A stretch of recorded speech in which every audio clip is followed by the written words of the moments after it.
하나님은 사랑이십니다. 그 사랑 안에 내가 있습니다. 사랑받은 만큼 변화됩니다. 하나님은 말씀이십니다. 그 말씀 안에 능력이 있습니다.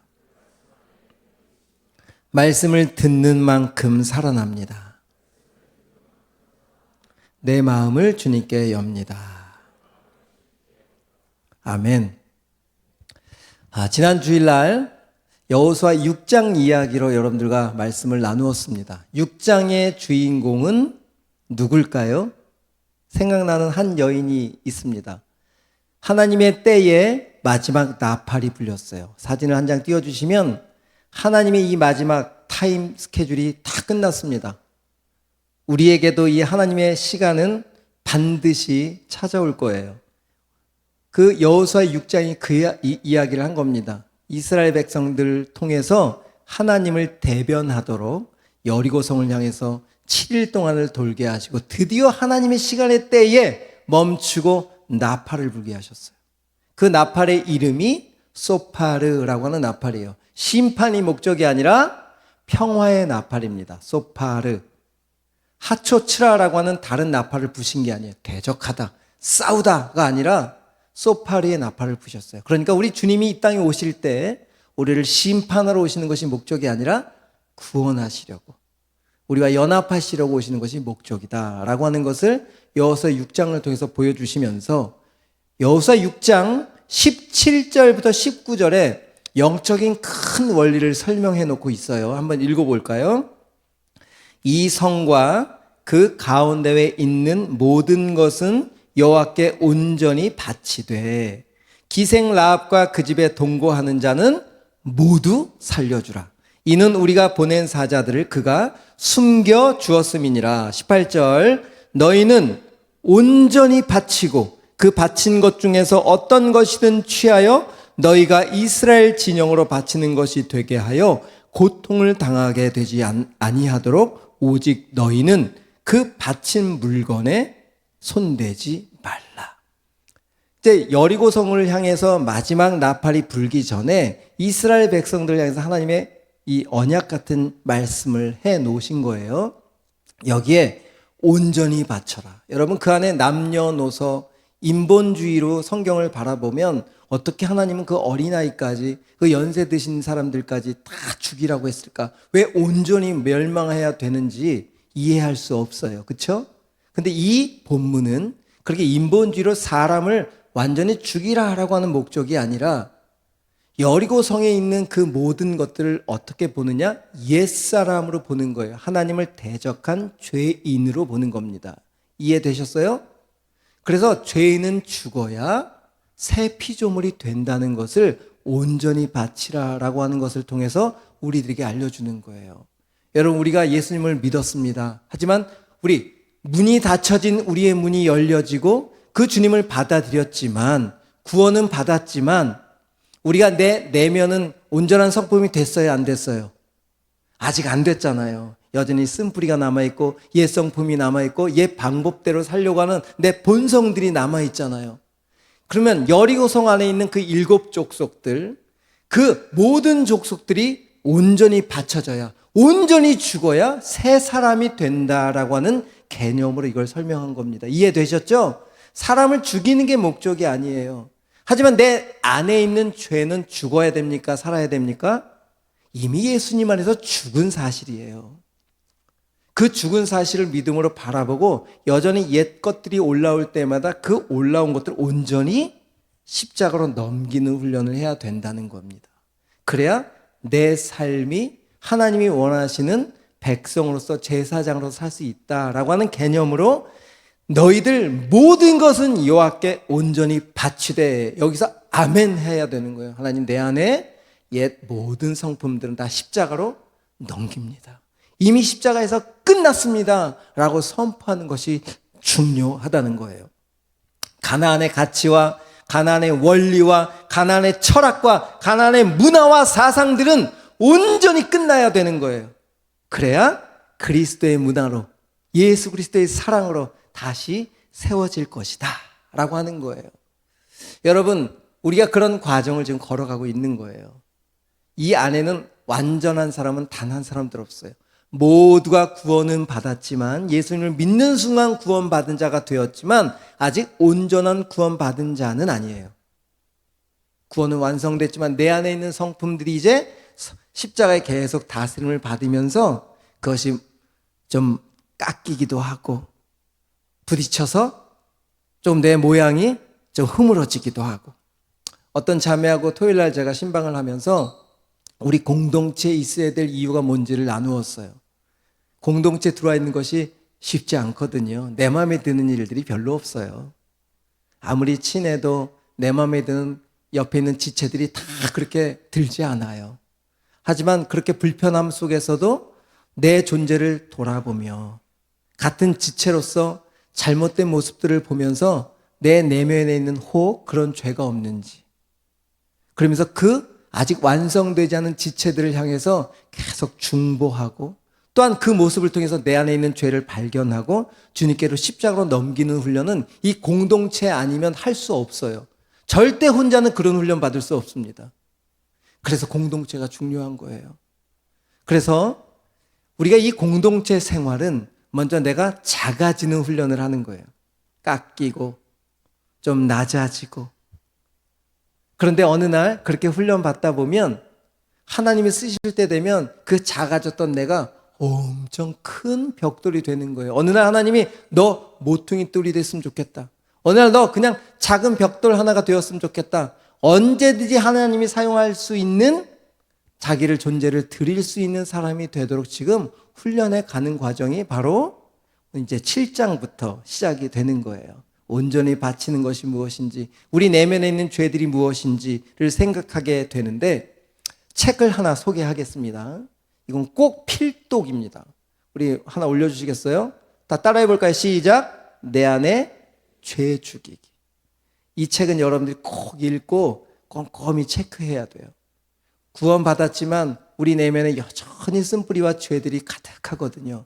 그 안에 있는 죄들을 어떻게 죽여가는 것인가, 어떻게 그 죄들을 싸우고 우리가 그리스도로서 승리할 수 있는가라고 하는 것을 기록한 책입니다. 꼭 읽어보시면 좋을 것 같아요. 이렇게 이제 7장으로 넘어와 볼까요? 온전히 다 바쳤습니다. 여리고가 완전히 다 무너졌어요. 이스라엘 백성들이 이제 승세를 완전히 하늘같이 그 기쁨을 누리고 있었습니다. 그랬더니 바로 이 옆에 있는, 우리 사진 한 장 띄워주겠어요? 여리고성 한 16km 옆에 있는 어떤 성이 보이느냐? 아주 작은 아이성이 하나 보이는 거예요. 또 아이성에서 조금 더 옆에 가면 베델성이라고 있어요.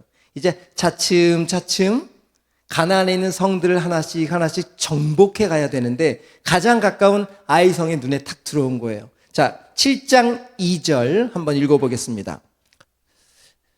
시작. 여호수아가 여리고에서 사람을 베델 동쪽 베다웬 곁에 있는 아이로 보내며 그들에게 말하여 이르되 올라가서 그 땅을 정탐하라 하매 그 사람들이 올라가서 아이를 정탐하고, 이제 아이성을 정탐하기 위해서 정탐꾼을 보냈다는 거예요. 그냥 정탐꾼이 갔다 와서 보니까 여호수아요 3절 이렇게 보고하고 있어요. 3절 보고의 내용을 한번 들어볼까요? 시작. 여호수아에게로 돌아와 그에게 이르되 백성을 다 올라가게 하지 말고 여호수아요 2-3천 명만 올라가도 좋게 이길 수 있는 아주 작은 성이에요 라고 이야기하는 겁니다. 그러니까 알아보니까 해발 한 518m, 그러니까 지금 여리고가 200m 정도 되는 고지니까 여리고보다 어느 정도 높이 있어요? 한 300m 정도 높이에 있는 그런 아이성이었고, 그 아이성 안에 있는 사는 인구는 대략 한 12,000명 정도 사는 아주 작은 성이었습니다. 그러니까 이 정탐꾼들이 딱 보기에 여리고에 비해서 너무 작으니까 아이고 이 백성들이 다 올라갈 필요도 없을 것 같아요. 2-3천 명만 주시면 저희들이 가서 그냥 바로 정복하고 오겠습니다 라고 이야기한 거죠. 자, 4절 5절 어떻게 됐나 봅시다. 시작. 백성 중 3천 명쯤 그리로 올라갔다가 아이 사람 앞에서 도망하니 5절 아이 사람이 그들을 36명쯤 쳐 죽이고 성문 앞에서부터 스바림까지 쫓아와 내려가는 비탈에서 쳤으므로 백성의 마음이 녹아 물같이 된지라. 어떻게 됐어요? 결과가 가소롭게 본 작은 성인데 이겼어요, 졌어요? 36명이라는 이 소수의 인원, 큰 대군 3,000명에 비해서는 작은 인원이지만 그래도 전사자가 생기고 이스라엘 백성들이 아이성을 점령하지 못하고 패하게 되는 그런 안타까운 일들을 겪으면서 뭐라고 지금 이야기합니까? 마지막에 백성의 마음이 녹아 물같이 되었다. 여러분, 이 내용이 누가 했던 내용이죠? 여리고 백성들이 그랬잖아요. 이스라엘 백성들이 요단강을 건너니까 그들의 마음이 녹았다. 두려워했다. 근데 지금 이 마음이 누가 갖게 됐어요? 도리어 이스라엘 백성들이 갖게 된 거예요. 여러분, 얼마 전까지만 해도 승기를 붙잡고 이 승리의 도취가 되어서 기쁨에 만끽했던 그 마음이 어떻게 되었어요? 지금 완전히 망하게 되는, 내 마음의 두려움으로 사라져버리는 그런 마음으로 바뀌었다는 거예요. 여러분, 하나님의 백성들도 이런 마음이 있다는 겁니까? 아니라는 겁니까? 하나님의 큰 승리를 경험했음에도 불구하고 금방 우리 마음은 환경 가운데 내 마음이 변할 수 있다는 거예요. 망할 수 있다는 거예요. 힘들 수 있다는 거예요. 하나님을 믿으면 이 힘듦이 없다는 게 아니에요. 여전히 하나님을 믿어도 우리 환경 가운데 우리 마음은 노출되어서 환경에 그냥 지배되는 것이 어떤 거라고요? 우리 마음이라는 거예요. 맞죠? 여러분, 환경이 바뀌어도 믿습니다, 승리합니다, 괜찮습니다라고 계속 가요? 아니면 이 이스라엘 백성들처럼 무너지기도 하고 좌절하기도 하고 녹기도 하고 답답하기도 하고 화도 나고 울기도 하고 우리의 모습이잖아요. 자, 여러분, 수련회를 다녀와서 그런지 조는 분들이 있는데 주무세요.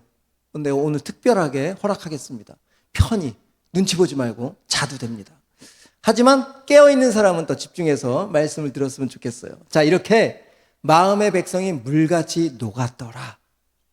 우리도 그런 상황에 닥칠 수 있다는 거예요. 오늘 우리들이 이런 상황 속에서 어떻게 해야 되느냐를 오늘 설명해 주고 있어요. 어떻게 해야 될까? 우리가 이렇게 좌절하고 예수님을 믿는데도 이런 어려운 상황 속에서 내 마음이 무너져 있을 때 어떻게 해야 될까? 라고 해결책이 오늘 기록되어 있습니다. 1절 한번 볼까요? 여호수아가 그 하나님 앞에 엎드려 원인을 구합니다. 자, 1절 한번 읽어볼까요? 시작. 이스라엘 자손들이 온전히 바친 물건으로 말미암아 범죄하였으니 이는 유다 지파 세라의 증손 삽디의 손자 갈미의 아들 아간이 온전히 바친 물건을 어떻게 했다고요? 자, 이거 좀 띄워주세요. 여러분, 7장의 주인공은 누굽니까? 6장의 주인공은 라합이었어요. 그 여리고성이 다 무너지는데도 하나님이 살려내신 라합, 믿음으로 자기의 집 창문에 붉은 줄을 걸쳐놓고 믿음을 지켰던 라합을 살리셨어요. 근데 라합의 그 직업이 뭐였죠? 기생이었습니다. 근데 오늘 이 7장의 주인공 아간을 소개하는데 하나님의 말씀에 불순종한 그 하나님이 갖지 말라고 한 온전히 바쳐야 되는 옛 성품들을 끝없이 자기가 취한 것을 하나님이 지금 나무라고 계시는 거잖아요. 그런데 그 아간이라고 하는 사람을 소개하는데 지금 첫 번째 유다 지파. 유다라고 하는 지파는 예수님 메시아가 올 지파예요. 그러니까 12지파 중에 가장 유력한 지파 중에 하나예요.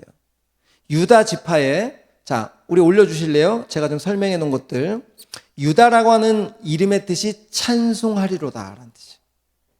그 다음에 뭐라고 했어요? 유다 지파의 누구라고요? 세라의 증손. 세라라고 하는 이름의 뜻이 뭐라고요? 씨를 뿌리다, 시작의 의미며 여명, 빛이 떠오르다라고 하는 그 이름이에요. 그 다음에 세라의 증손, 삽디의 손자. 삽디는 기쁨의 선물. 그 다음에 갈미, 히브리어로 포도 열매 주렁주렁 맺히다. 이거 지금 다 무엇을 의미하고 있는 거예요? 오실 메시아에 대한 모습인 거예요. 유다 집안에 메시아가 올 집안에 아간이라고 하는 사람을 통해서 지금 예수님이 오셔야 되는데, 예수님이 드러나야 되는데, 내가 이제 예수님의 사람으로 나타내줘야 되는데 여전히 구원받은 자로서 그 예수님의 마음을 받고 십자가의 능력을 드러내야 됨에도 불구하고 뭘 받아들이고 있는 거예요? 계속해서 옛 것을 붙잡고 있다는 거예요. 옛 성품을 계속 붙잡고 있는 거예요. 옛 욕심을 계속 붙잡고 있는 거예요. 그 모습을 지금 보여주면서 저는 하나님이 첫 번째 실패의 원인을 이 하나님의 물건을 훔친 것으로 보지 않고 하나님의 말씀을 어긴 언약을 어긴 불순종으로 보고 있는 거예요. 그래서 이 작은 전쟁을 패하게 하심으로 지금 이스라엘 백성들의 실패 속에서 실패의 원인이 무엇인지를 발견하도록 알려주고 있는 거예요. 여러분, 우리에서 세상에서 믿음으로 살 때 가장 실패할 수 있는 원인이 뭐라고요? 하나님의 말씀에 불순종하는 마음이 세상에서 실패하는 첫 번째 원인입니다. 하나님의 말씀을 붙잡지 않으면 절대 우리는 이길 수가 없다는 거예요. 말씀 없이 어떻게 해서 세상을 이겨요? 근데 지금 아간은 하나님이 선포하신 말씀을 무시하고 자기 욕심을 선택했기 때문에 아이성에서 실패함을 당했다라고 하는 것을 지금 우리에게 알려주는 거예요. 11절 한번 읽어봅시다. 하나님이 이 아간의 죄를 이스라엘이 범죄하여. 아간 한 사람의 죄를 왜 이스라엘 전체로 죄로 봤죠? 그만큼 한 사람이 귀하다는 거예요. 우리는 예수 그리스도는 한 몸 된 지체니까. 여러분, 내가 아무리 부족해도 예수님을 믿는 순간 여러분들은 몸된 교회의 하나님의 지체가 된 존재들입니다. 그렇기 때문에 내가 이렇게 아간처럼 실수하면 그곳에 구멍이 날까요, 안 날까요? 구멍이 난다는 거예요. 그만큼 내가 그렇게 소중한 사람들이다. 나나 괜찮겠지? 나나 이런다고 뭐 공동체에 문제가 있겠어? 여러분, 성경의 곳곳에 그 작은 한 것 때문에 문제가 생기는 일들이 너무 많아요. 특별히 아담을 통해서도 아담 한 사람이 범죄함으로 온 인류가 죄인이 되었던 것처럼, 여러분, 바로 여러분들은 예수 그리스도의 이름으로 하나님이 부르신 하나님의 자녀이기 때문에 여러분들 그렇게 무너지는 사람이 되면 안 된다는 거예요. 여러분들은 하나님의 소중한 한 지체입니다. 그리스도의 몸된 이 교회를 이루어가는 아주 중요한 벽돌이에요. 여러분들이 없으면 완성되지 않습니다.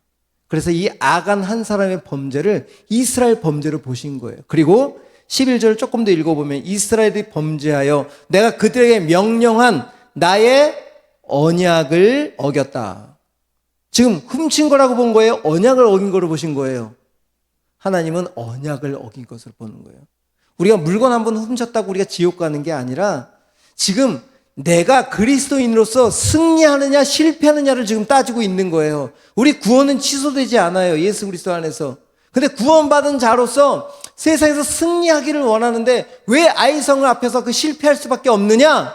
바로 하나님의 말씀 없이 내 마음대로 움직였기 때문에 실패할 수밖에 없어 라고 하는 것을 오늘 우리들에게 가르쳐주므로, 여러분 승리하기 위해서는 뭘 붙잡아야 되죠? 하나님의 말씀을 붙잡아야 돼요. 절대 실패하지 않습니다. 두 번째, 패배의 원인을 찾아보니까 교만이라는 거예요. 왜? 교만이라는 단어는 성경에 나오지 않습니다. 그런데 6장 이후로 여리고성을 점령한 이후로 오늘 이 본문 아이성을 칠 때까지 단 한 군데에서도 하나님이라는 단어가 나오지 않아요. 그러니까 하나님의 말씀 없이 이 승리의 도취가 되어서, 이 여리고성도 우리가 이렇게 점령했는데 저 정도야. 정탐꾼의 말을 들은 거예요. 사람의 말을 듣고 움직일 때 실패합니다. 우리는 영적인 싸움의 원리는 절대 사람과 힘, 세상의 논리로 이길 수 없다는 거예요. 두 번째, 이 교만이라고 하는 것이 아이성을 공격하기 전 어디에도 하나님의 단어가 나오지 않으므로 지금 여호수아나 이스라엘 백성들이 하나님께 묻지 않고 아이성을 공격했다는 것을 지금 성경 기자가 놓치지 않고 우리들에게 알려주는 거예요. 여러분들 그렇게 행할 수 있어요. 우리가 승리하잖아요.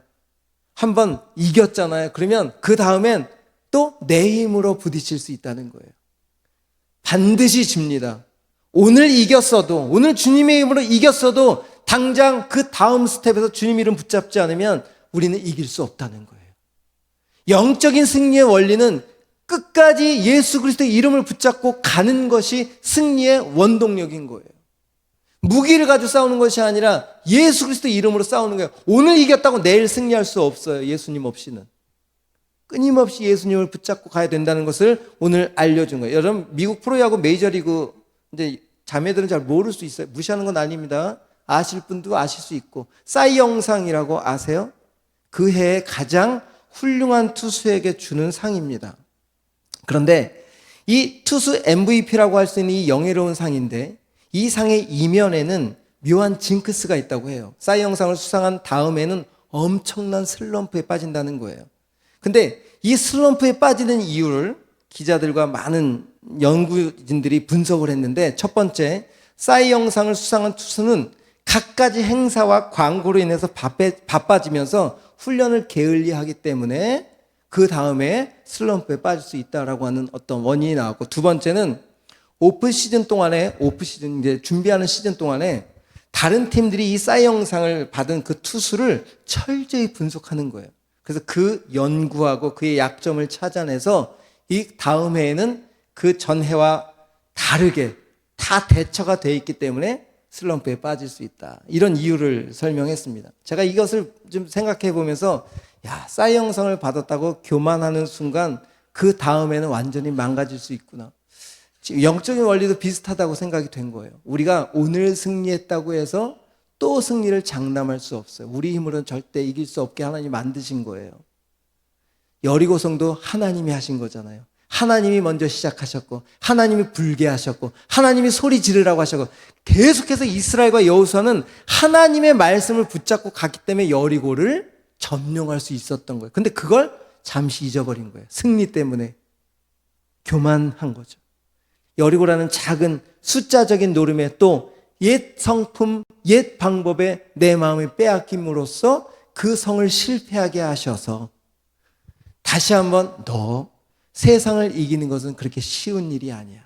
나를 떠나서, 말씀을 떠나서는 절대 이길 수가 없어. 아주 가장 쉬운 원리를 오늘 7장을 통해서 여러분들에게 알려주는 거예요. 자, 오늘 이제 결론입니다. 우리 10절.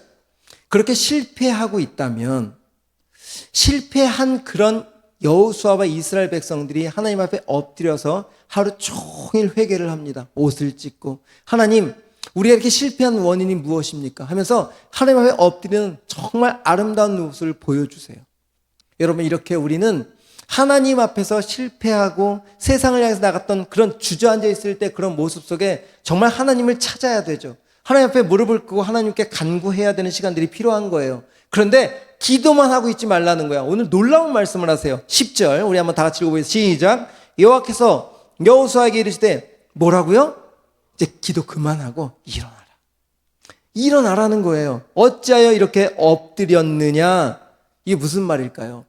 그래, 원인을 이제 찾았다면 이제 실패한 패배를 내가 패배시켰으면 좋겠다. 너무 멋진 말 아니에요? 나를 실패한 그 패배한 그 패배를 내가 이겼으면 좋겠다. 내가 이겼으면 좋겠다. 여러분, 실패라는 것은 우리에게 두 가지 반응으로 찾아와요. 첫 번째, 과거에 대한 실망. 그러니까 실패한 과거에 대한 그 상황 때문에 내 마음이 빼앗겨서 나를 자책하는 거예요. 두 번째, 그 실수와 실패에 대한 실망감 때문에 마음 빼앗겨서 미래에 대한 두려움이 생기는 거예요. 이 실패는 두 가지를 줍니다. 나를 자책하게 하고, 나를 머뭇머뭇하게 하고, 머물러 있게 하고, 주저앉아 있게 하는 것이 마귀가 주는 생각이에요. 두 번째, 미래에 대한 두려움을 주는 것. 또 실패하면 어떡하지? 이 작은 것에도 내가 실패했는데 또 갔다가 실패하면 어떡하지라고 하는 이 두 가지 자책과 두려움을 주는 거예요. 그 자책과 두려움에 우리가 무너져 있는 청년들 제가 많이 봅니다. 아, 내가 왜 그랬을까? 내가 왜 그때 그래서 왜 무너져 있었을까? 근데 우리 주님은 오늘 뭐라 그랬어요? 자책에서 일어나라. 두려움에서 일어나라. 오늘 두 가지의 하나님의 방법을 우리들에게 알려주시는 거예요. 기도하지 말라는 게 아니라 이제 왜 실패했는지 두 가지의 원인을 찾았다면 말씀 없이 교만함으로 내가 움직이지 말아야지. 하나님 붙잡으면 되지. 말씀이면 되지. 예수 그리스도와 함께하면 되지. 라고 하는 사인을 주셨다면 이제 머물러 있지 말고 벌떡 일어나서 우리를 속이고 있는 마귀의 속임수로부터, 자책으로부터, 두려움으로부터 일어나라는 거예요. 일어나면 주님께서 그들과 함께 이제 다음 주에 아이성을 어떻게 공략하는지를 자세하게 알려주세요. 그리고 그 아이성을 완전 무너뜨리시는 거예요. 하지만 그러니까 실수를 할 수 있어요. 우리가 그리스도인으로서 실수할 수 있습니다. 하나님 실수하는 것을 싫어하시는 것이 아니에요. 실수할 수는 있지만 실수에 머물러 있지 말라는 거예요. 왜? 우리 안에 생명이 있으니까.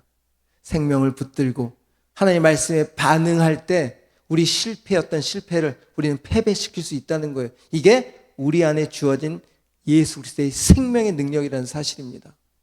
이 생명이 누구한테 있다고요? 구원받은 우리들에게 성령으로 선물을 주셨다는 거예요. 여러분 안에 성령이 계십니다. 그래서 우리는 다시 일어날 수 있는 거예요. 실패에 주저앉게 하는 것은 마귀가 주는 생각인 거예요. 그 마귀가 주는 생각으로부터 일어나서 주님 앞에 세워지는, 그래서 이것을 극복하라고 여호수아 1장 9절에 우리 이 말씀 붙잡고 찬양하겠습니다. 우리 읽어볼까요? 찬양팀 준비해 주세요.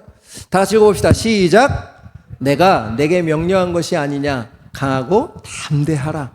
두려워하지 말며 놀라지 말라. 내가 어디로 가든지 내 하나님 여호와가 너와 함께 하느니라. 아멘. 여러분, 이게 무슨 말일까요? 잠깐 띄워줘 보세요. 우리가 가는 곳에 하나님이 이렇게 쫄쫄쫄 쫓아오신다는 거 아니에요. 우리 안에 계시잖아요. 이미 우리 안에 계시다는 거예요. 우리가 믿음으로 가는 그 길에 그분이 함께하고 계신다는 것을 확인할 수 있다는 거예요. 우리 주님은 언제든지 우리 안에 계십니다. 여러분 안에 계세요. 여러분 안에 계신 그 주님은 절대 떠나질 않으세요. 하지만 우리가 자꾸만 두려워하고 자책 때문에 그 주님을 보지 못했을 뿐이지, 우리 주님이 여전히 빛으로 우리를 인도하고 계시는 거예요. 그래서 오늘 이 찬양처럼 다시 일어나라, 일어나라 라고 지금 우리 주님이 여호수아에게 선포한 것처럼 여러분들에게도 여러분이 일어나라 받아. 근데 또 생각나죠? 일어나서 어떻게 하라고. 이거 누가 주는 생각이라고요? 마귀가 주는 생각이라고요. 그래서 다음 주가 꼭 필요해. 다음 주에 그 아이성을 향해서 하나님이 어떻게 요리해 가시는지, 실패한 그 길을 어떻게 승리의 길로 바꾸시는지 다음 주를 기대하십시오. 궁금하면 7장을 읽어보세요. 우리 찬양합시다. 나는 내 마음에 찬양합시다.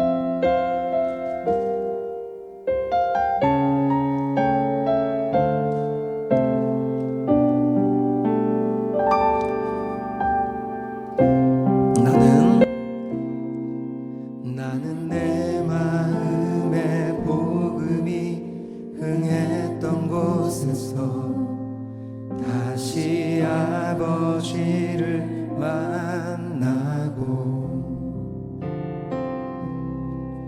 주님 내 마음에 연약한 눈물의 끝에서 또 나를 반겨주신, 우리 한 번 더. 나는 내 마음에 복음이 흥했던 곳에서 다시 아버지를 만나고, 주님 내 마음에 연약한 눈물의 끝에서 또 나를 반겨주시네.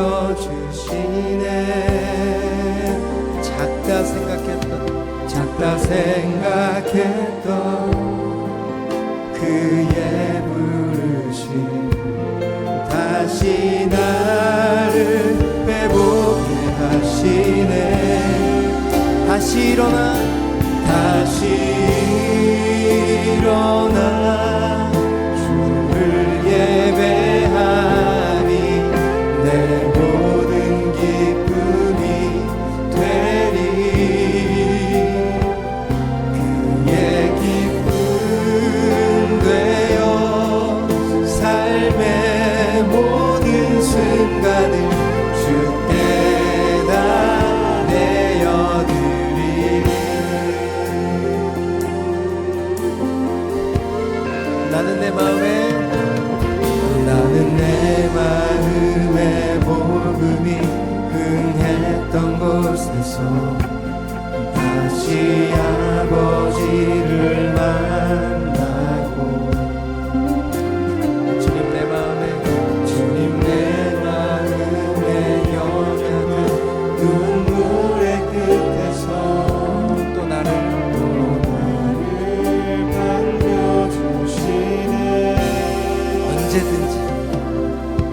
작다 생각했던 그의 부르심 다시 나를 회복해 하시네. 선포합시다. 다시 일어나 주를 예배하니 내 모든 기쁨이 되리. 그의 기쁨 되어 삶의 모든 순간을 주께. 우리 목소리 높여서 다시 일어나. 우리 믿음으로 누구야 일어나라. 다시 일어나 주를 예배하니 내 모든 기쁨이 되리. 그의 기쁨 되어 삶의 모든 순간을. 한 번 더 고백합니다. 우리 자기 이름을 불러가면서 영혼아 다시 일어나. 다시 일어나 주를 예배하니 내 모든 기쁨이. 자, 우리 옆에 사람 이름 불러볼까요? 은총아 예 기쁨 되어 삶의 모든 순간. 우리 한 번 더 선포합시다. 우리 임원을 불러볼까? 임원아 다시 일어나. 다시 일어나 주를 예배하니 내 모든 기쁨이 되리.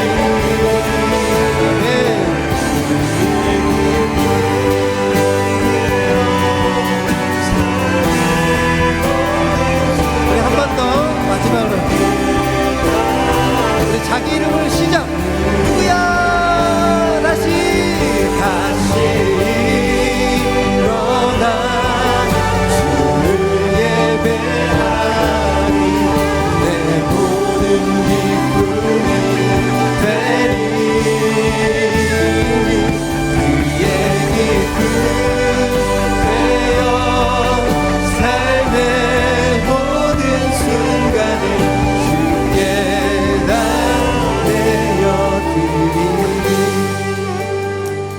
여러분, 정말 우리 주님이 여러분들의 이름을 오늘 부르고 계시는 거예요. 자책하지 마.